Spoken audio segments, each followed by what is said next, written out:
시편 128편을 함께 보겠습니다. 시편 128편입니다. 128편을 1절부터 6절까지 함께 봉독을 합니다. 야훼를 경외하며 그의 길을 걷는 자마다 복이 있도다. 내가 내 손이 수고한 대로 먹을 것이라. 내가 복되고 형통하리로다. 내 집 안방에는 내 안에는 결실한 포도나무 같으며 내 식탁에 둘러앉은 자식들은 어린 감람나무 같으리로다. 야훼를 경외하는 자는 이같이 복을 얻으리로다. 야훼께서 시온에서 내게 복을 주실지어다. 나는 평생에 예루살렘의 번영을 보며 내 자식의 자식을 볼지어다. 이스라엘에게 평강이 있을지로다. 아멘. 복 있는 자, 이와 같은 제목으로 오늘 말씀을 나눕니다. 순례자의 찬양인 예루살렘 성을 향해 올라가면서 부른 15편의 시편 중에 9번째 시편입니다. 누가 복 있는 사람입니까? 시편 1편에 복 있는 사람은 이렇게 시작을 하는데, 복 있는 사람은 어떤 사람이 복 있는 사람이냐? 우리 주님을 경외하는 자.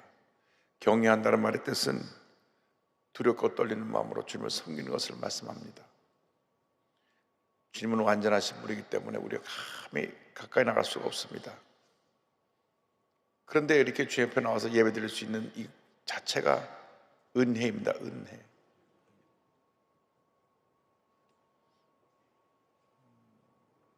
하나님 앞에 언니가 기도하는데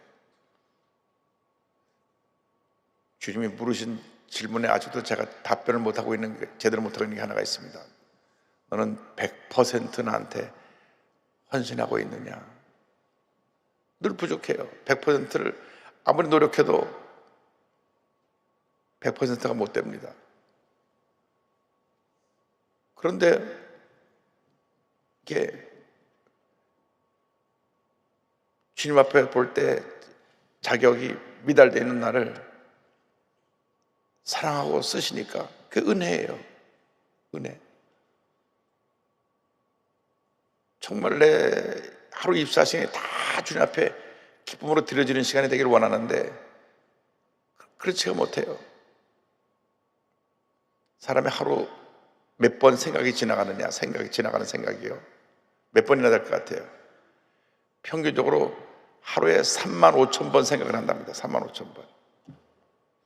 그러면 35,000번 생각을 하는데 35,000번 생각이 다 주님을 기쁘시게 하는 생각이냐? 그렇지가 못하거든요. 부정적인 생각을 하는 사람들은 벌써 자신이 많이 무너진 겁니다. 왜? 35,000번 생각 중에 부정적인 생각이 대부분을 차지하면 그 삶은 하나님 보시기에 부끄러운 삶이 되는 것입니다.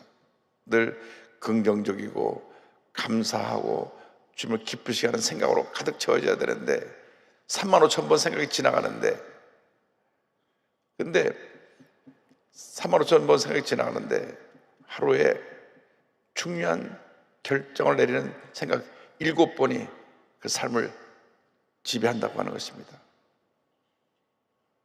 35,000번 수많은 생각이 지나가지만 정말 하나님 앞에서 내가 하나님이 기뻐하시는 삶을 살아가는 7번의 생각. 아침에 일어나서 오늘 새벽에 나가서 예배 드려야 되겠다.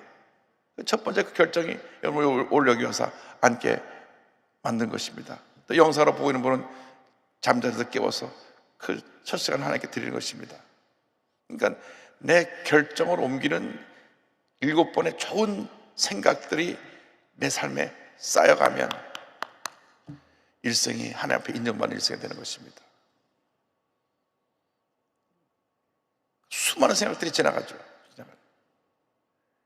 그런데 하나님이 기뻐하시는 생각을 가지고 하루에 7번만 제대로 생각하고 판단하면 일생이 복받은 일생이 될 것입니다. 성공하는 사람들의 습관 중에 하나가 메모하는 겁니다. 메모하는 거예요. 지나간 생각을 놓지 않고 메모하는 거예요. 왜? 막 35,000가지 중에서 7번의 좋은 생각을 담아놓으려고 메모하는 거예요. 그러니까 우리들이 주 앞에 나와서 하나님 말씀으로 아침부터 내 자신의 생각과 오늘 하루의 나의 삶의 결정에 대해서 하나님이 기뻐하시는 결정을 하게 되면 하나님께서 하늘을 물려주고 큰 복을 줄 줄로 믿습니다. 그래서 1절 말씀에 야훼를 경외하며 그의 길을 걷는 자마다 복이 있도다.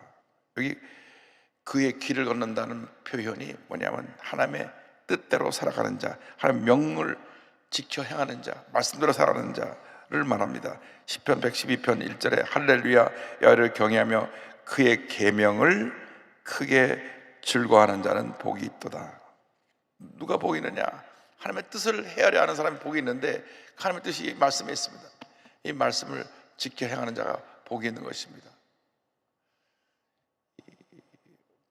밤에 막 천둥이 치고 비가 오니까 우리 집 강아지가 새벽 1시부터 깨갖고 왔다 갔다,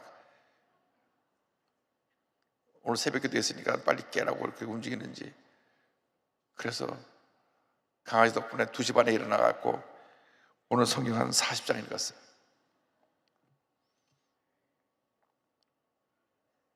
근데 어쨌든 우리가 주님 앞에 나서 기도하고 말씀을 묵상하고 말씀대로 사는 게 얼마나 중요한지 모릅니다. 시편 119편 1절에 행위가 온전하여 야훼의 율법을 따라 행하는 자들은 복이 있으며 이렇게 말씀합니다. 누가 복이 있느냐? 율법을 따라 행하는 자들은 복이 있으며. 우리들이 가장 큰 약점이 무엇이냐? 주님 깨달음을 주셨어요. 알고도 지키지 않는 것이 가장 큰 약점이다. 우리 크리스찬들의 가장 큰 약점이 뭐냐? 성경에 다 있는데 알면서도 지키지 않는 것이 문제입니다. 성내는 것이 하나님의 뜻을 이루지 못한다, 분명히 성경에 기록되어 있는데 성내잖아요. 화를 잘 내잖아요. 부부싸움도 잘 하잖아요. 왜? 성경에 하지 말라는 걸 우리가 하고 있거든요. 남을 비방하지 말라고 되는데 입만 열면 난 비방하잖아요. 남 흉볼 때 얼마나 재미가 있는지. 그래서 남 흉볼 때는 그냥 전화기를 붙잡고 20-30분씩 남을 비방하고 그러는데, 그렇게 다 얘기했더니만 저 사람이 다 녹음을 해갖고 또 전달해줘, 저쪽에다 또. 그러니까 우리가 하나님 뜻대로 살아야지, 하나님 뜻대로 살지 않으면 모든 것이 문제를 만들게 됩니다. 그래서 하나님께서 말씀대로 사는 복 있는 사람들이 어떤 복을 받게 되느냐? 수고한 대로 먹게 될 것이라고 말합니다. 128편 2절에 내가 내 손이 수고한 대로 먹을 것이라 내가 복되고 형통하리로다. 요즘 경제가 아무리 참 어려워서 아무리 일을 해도 수입이 없는 분들이 많이 있습니다. 조그만 요식업을 하는 분들, 재료를 사다 놓고 바삐 하루 종일 일하는 것 같은데 남는 게 없어요. 그래서 인건비 때문에 할 수 없이 부부가 나가서 그 음식점을, 조그만 분식점을 하다 보니까 온몸이 지치고 상합니다. 하루 종일 팔아도 별로 남는 것이 없어요. 물세, 전기세 내고 나면 재료비 빠지고 남는 것이 없어요. 부부간의 인건비만 겨우 남는 그런 하루하루를 살아가는데, 열심히 해도 빈손일 경우가 많이 있습니다. 열심히 했는데 빈손일 경우가 많이 있어요. 그런데 성경은 내가 수고한 대로 먹을 것이라, 수고한만큼 큰 복이 임한다는 것입니다. 성공은 최선을 다하는 사람들이 주는 선물인데 최선을 다해도 성공하지 못하면 얼마나 불행합니까? 근데 복 있는 사람은 내가 수고한 대로 먹을 것이라. 전도서 3장 13절에 이런 말씀이 있습니다. 사람마다 먹고 마시는 것과 수고함으로 낙을 누리는 것이 하나님의 선물인 줄도 또한 알았도다. 그래서 오늘 우리가 나가서 일할 수 있는 일자리가 있고 일거리가 있고, 그 일거리를 통해서 내가 오늘 일용할 양식을 먹는다면 그것은 이미 복받은 겁니다. 주님이 우리에게 복의 기준이 뭐냐? 오늘 우리에게 일용할 양식을 주시옵고 그날 하루하루 우리에게 주시는 필요한 것을 공급받는 것이 하나님의 축복인데, 그 다음에 다 남는 축복이죠. 우리가 한 달치를 함께 먹을 수가 없습니다. 집에 아무리 쌀이 쌓였다 하더라도 한 끼 먹는 것은 제한되어 있습니다. 그러니까 매일매일의 삶이 하나님 앞에서 기쁘고 복된 삶이 되면 일생이 복된 삶이 되는 거예요.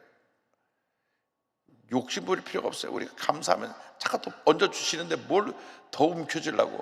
결국 생활 떠날 때 다 놓고 가는데, 하나님의 주신 복은 우리 주위에 어렵고 힘들게 베풀고 나누면서 주님 영광에 살아갈 때 큰 복이 많은 줄로 믿습니다.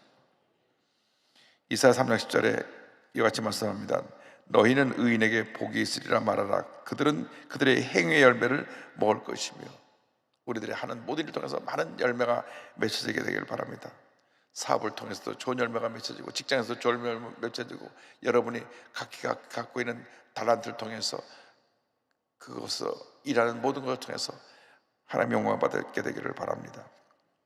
그래서 하나님께서 복 있는 사람에게 주신 첫 번째 축복은 내가 수고한 대로 먹을 것이라. 그리고 내 가정의 복을 받을 것이다. 요즘 가정이 평안해야 됩니다. 아무리 돈이 많고 사업이 잘 돼도 늘 가정이 불안하고 자식의 속을 썩이고 부부가 싸움하고 문제가 생기면 행복이 아닙니다. 그것이 그 삶에 많은 고통을 갖다 주는 것입니다. 마음이 평안해야 모든 것을 다 얻게 되는데, 마음이 평안하지 않으면 다 잃어버리는 것입니다. 근데 그 마음의 평안이 없어 오느냐? 가정으로부터 옵니다. 가정으로부터. 가정이 평안해야 돼요. 128편 3절에 이렇게 말씀합니다. 내 집 안방에는 내 안에는 결실한 포도나무 같으며 내 식탁에 둘러앉은 자식들은 어린 감람나무 같으리로다. 가정에 평안함과 축복이 있게 되기를 바랍니다. 하나님께서 우리에게 복을 주시는데 그 복은 아주 작은 데부터 출발합니다. 내가 오늘 일한 만큼 나에게 주님께서 필요한 걸 다 채워주시고, 집에 가면 나를 반겨주는 가족들이 있고, 그것이 행복입니다. 그 행복에 쌓여서 일생에 가는 것입니다. 막 고민하다가 밤낮 싸우다가 마음이 편치 않으니까 마음의 병이 온몸에 병을 갖고 옵니다. 스트레스가 만병의 근원이라 그랬는데, 가정이 편치 않아서 마음이 스트레스를 받으면 이 스트레스를 통해서 그 생겨나는 병머리가 수십 가지예요. 위장병부터 시작해서 암까지 다 스트레스 통해서 우리에게 병을 갖다 주는 것이기 때문에, 뭐 불면증, 우울증, 위장병, 암, 모든 병이 다 스트레스를 통해서 오는데, 여러분 집에 가서라도 스트레스가 없어요. 하루 종일 일하면서 스트레스 잔뜩 받는데 집에 와서 스트레스가 더 많으면 그 행복이 아닙니다. 그래서 성경이 가르치는 행복은 아주 단순합니다.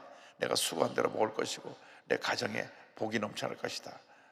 그래서 이렇게 주님을 섬기는 자들은 복을 받게 된다. 4절에 야훼를 경외하는 자는 이같이 복을 얻으리로다. 물질의 축복, 가정의 축복을 주신다는 것입니다. 그리고 하나님의 축복 기도, 우리 하나님 백성들에게 내린 축복 기도가 5절 6절에 나옵니다. 야훼께서 시온에서 내게 복을 주실지어다. 너는 평생에 예루살렘의 번영을 보며 내 자식의 자식을 볼지어다. 이스라엘에게 평강이 있을지로다. 하나님께서 어디에서 복을 주냐? 시온에서. 시온은 뭡니까? 예루살렘 성전이 있는 곳입니다. 하나님께서 이 성전을 통해서, 오늘날 말하면 그를 통해서 너희들에게 복을 내려줄 것이다. 우리들의 행복이 어디서부터 옵니까? 이 강단에서 주시는 하나님의 말씀, 은혜로부터 우리가 출발하는 것입니다. 이 교회로부터 우리의 신앙이, 믿음이 뿌리를 내리고 자라나는 것입니다. 철저히 우리 신앙은 교회 중심, 예배 중심이 되어야 됩니다. 이거를 원하고 예배를 소홀히 하고 교회를 멀리하면 그 신앙에 하나님의 복이 임하지 않습니다. 우리 대한민국의 기독교가 복받은 이유는 우리 한국에 처음 들어온 선교 사람들이 철저한 성수주의, 주일은 하나님의 날이기 때문에 예배드리고 세상의 모든 일은 다 끊고 주님께 영광 돌리는 데만 최선을 다하도록 가르쳤기 때문에, 그것이 오늘날 한국 기독교의 전통을 만들어낸 것입니다. 대부분 전통의 기독교 국가에서는 주일날 대부분 다 문을 닫습니다. 왜? 예배드리러 가야 되니까. 예배드리러 가야 되니까. 미국에서 칙필레라고 하는 아틀란타의 본부를 둔 큰 기업이 있는데 이 칙필레는 우리 한국에는 아직 들어와 있지 않지만 미국에서는 맥도날드의 6배 수익을 남기고 매출을 남긴 그런 정도로 유명한 치킨 햄버거 집입니다. 보통 우리 햄버거는 소고기로 만드는데 치킨 햄버거를 만드는 칙필레라는 데가 전국에서 얼마나 그 기업이 잘 되는지. 그런데 주일은 쉽니다. 왜? 예배 드려야 되니까. 주일은 쉽니다. 그리고 우리는 절대 동성애를 찬성하지 않습니다. 그래가지고 대학에도 많이 들어갔는데 대학에서 동성애 지지하는 사람이 데모해서 칙필레를 쫓아낸다고 뭐 소송도 하고 그렇습니다. 칙필레 회장 댄 캐시를 제가 만났는데 얼마나 사람이 겸손하고 독실한 크리스찬인지. 자기는 칙필레 매장을 내면서 그 점장을 택할 때 독실한 크리스찬에 한해서만 자기의 프랜차이즈 운영권을 주는 거예요. 한국에 칙필레를 내려고 들어와가지고 신세계 정영진 회장을 만났는데 다 잘 됐어요. 그런데 주일날은 쉬어야 됩니다. 그걸 못하겠습니다. 그래서 돌아갔습니다. 주일날 쉬어야 된다니까 그냥 그럼 우리 안 되겠습니다. 사실 주일날 쉬는 것이 한국에 들어올 수 있는 것은 여의도 저쪽 건너편에 동여의도 쪽에 오피스 빌딩 많은 데는 주일날은 일반 가게들이 안 하니까 주중에만 할 수 있는 칙필레가 들어올 수 있는데 어쨌건 약간 이 신세계 안에 이 칙필레가 들어오려고 했었는지 몰라도 안 된다 그래서 협의가 안 되고 다 하기로 했다가 사인하기 전에 주일날은 쉬어야 됩니다. 거기서 안 되고 돌아갔어요. 철저합니다. 주일은 쉬어야 됩니다. 왜? 하나님께 예배 드려야 되니까. 복 받는 비결은요, 예배자 드리는 겁니다. 제가 오늘 여기 서 있는 이유도 예배자 들어서 여기 서 있는 거예요. 왜? 하나님이 주일날은 아프지도 않게 해주시고 주일날은 예배 안 빠지게 해주시고 예배 잘 드게 해주셔서 복 받아서 여기까지 온 겁니다. 교회에 대해서는 단 한 번도 불만을 갖거나 원망한 적이 없습니다. 어떤 어려운 일을 만나고 교회 지을 때 여러 가지 힘든 시간도 있었지만 교회를 너무 사랑하기 때문에 힘든 게 그냥 힘든 게 아니에요. 왜? 교회를 더 사랑하니까. 여러분, 교회를 그렇게 사랑해야 됩니다. 여러분, 이 교회가 얼마나 귀한 교회인지 모릅니다. 하나님께서 교회를 사랑하는 자들에게 복을 내려주시고 예배를 사랑하는 자에게 복을 내려주시고 이슬 동안 복을 내려주시는데 그 복의 근원이 어디냐? 이 성전, 성소입니다. 그래서 시편 20편 2절에 성소에서 너를 도와주시고 시온에서 너를 붙드시며 성경은 말씀합니다. 그래서 우리가 목숨 걸고 나와서 예배 드려야 돼요. 목숨 걸고 나와서 예배 드려야 돼요.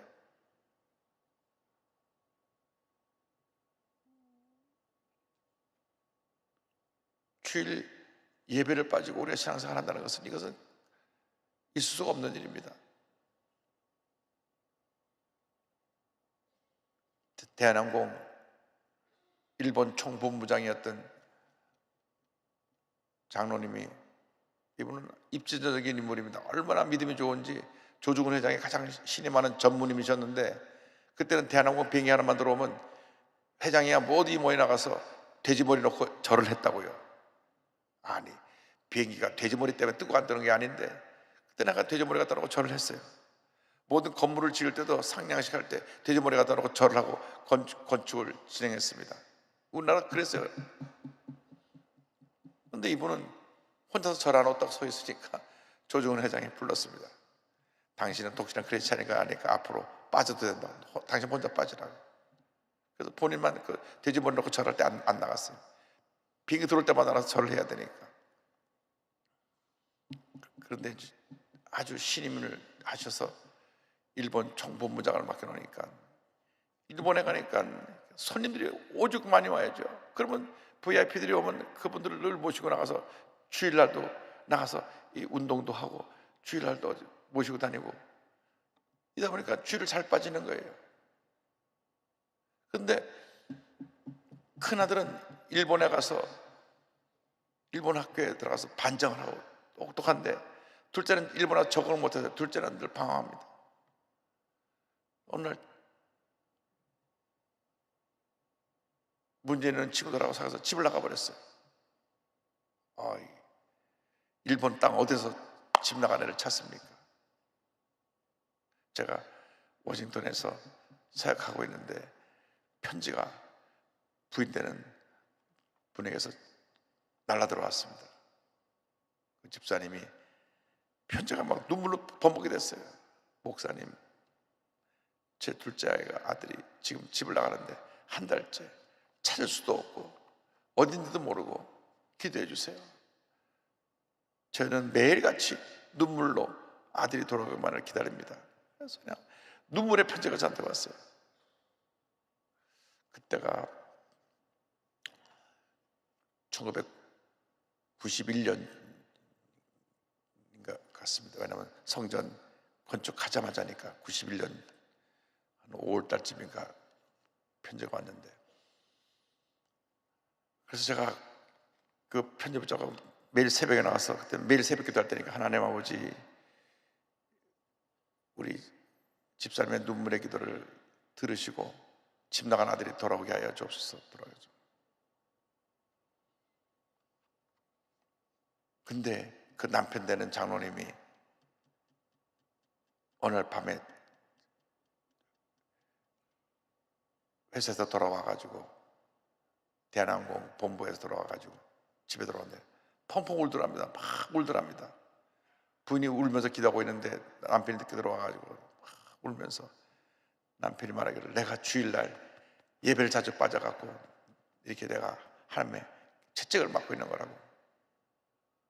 다시 내가 주일날 아무리 VIP가 와도 주일날은 교회 간다고 그러고 그 사람들 모시고 운동 나가지 않겠다고 눈물 콧물 쏟으면서 회개하고 나서 일주일 만에 아들이 들어왔어요. 자기 발로.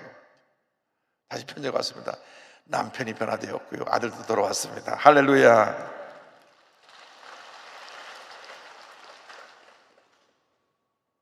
그러니까 하나님이 그 가정을 사랑하시는 거예요. 그 남편을 사랑하시는 거예요.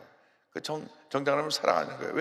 왜 사랑하시느냐? 하나님이 택해서 장로님까지 세웠는데 장로님이 주일날 나가서 운동하고 손님들 모시다 나가서 예배를 빠지니까 기뻐하지 않으시잖아요. 하나님이 그 장로님을 변화시키시기 위해서 아들이 집 나가서 석 달이나 집을 나가 있었어요. 석 달 될 때 남편이 두 손 들었어요. 다시는 내가 주일날 예배 빠지지 않겠습니다. 그 기도하고 나서 일주일 만에 아들이 자기 발로 걸어 들어왔습니다. 여러분, 예배를 소홀히 하면 하나님 앞에 얻어맞습니다. 하나님이 사랑하니까 때리신 거죠. 가장 아프게 때리세요. 때려도 하나님은 정말 아프게 때리세요. 막내 아들을 때리셔고 집을 나가버리니까, 살았는지 죽었는지. 그러니까 예배를 절대 소홀히 하시면 안 돼요. 새벽 예배 가서 예배 잘 드리는 분한테 또 이 강조하는 것 같지만, 어쨌든 예배는 목숨 걸고 여러분이 잘 드리고 예배 시간 자리를 지키시기 바랍니다. 그러면 자손 대대로 복을 받을 것이다. 잠언 10장 6절에 손자는 노인의 멸류관이요 아비는 자식의 영환이라. 그래서 하나님께서 예배드리기 힘쓰는 자, 교회 중심으로 신앙생활하는 자에게 복의 복을 주시고 자손 만대에 하나님의 축복이 임하게 만들어 주실 것입니다. 기도하겠습니다. 가슴에 손 얹고 아픈 자리에 손 얹고 자리에서 일어나서 기도합니다. 사랑과 은혜와 자비가 무한하신 하나님 아버지, 우리들이 주님이 기뻐하시는 신앙생활 할 수 있도록 붙들어 주옵소서. 교회 중심, 예배 중심의 신앙생활 할 수 있게 은혜 내려 주시옵소서. 믿음으로 손 얹고 기도하오니 우리들의 병을 고쳐주시고 모든 문제가 다 떠나가게 하여 주옵소서. 나사렛 예수 그리스도의 이름으로 명하노니 모든 질병은 묶음을 놓고 떠나갈지어다. 마음의 염려, 근심, 걱정, 마음의 상처, 마음의 고통과 괴로움은 떠나갈지어다. 심한 두통, 불면증, 우울증, 노로제, 각종 정신질환은 물러갈지어다. 눈과 코와 입과 목의 질병은 떠나가라. 어깨, 척추, 허리, 관절의 병이 물러갈지어다. 심장병, 위장병은 떠나가라. 고혈압, 당뇨가 물러갈지어다. 악성 종양과 암은 떠나가라. 피부병, 난치병, 불임증은 물러갈지어다. 자녀를 위한 기도가 응답될지어다. 직장과 사업에 하나님의 은혜와 축복이 임할지어다. 모든 기도의 제목이 주의 뜻과 응답될지어다. 오늘 주 앞에 소원을 담아 드린 예물 위에 복을 내려주시고 저들의 기도 제목이 다 응답되어지게 하여 주옵소서. 예수님의 이름으로 기도 올리옵나이다. 아멘. 지금은 우리 구세주 예수 그리스도의 무한하신 은혜와 하나님 아버지의 크넓으신 사랑과 성령의 감동감화 인도교통 충만하게 하시니 한평생 우리 주님을 섬기며 예배 중심, 교회 중심의 신앙생활을 하기로 결심한 주님의 귀한 백성들이 지금부터 영원토록 함께 있을지어다. 아멘.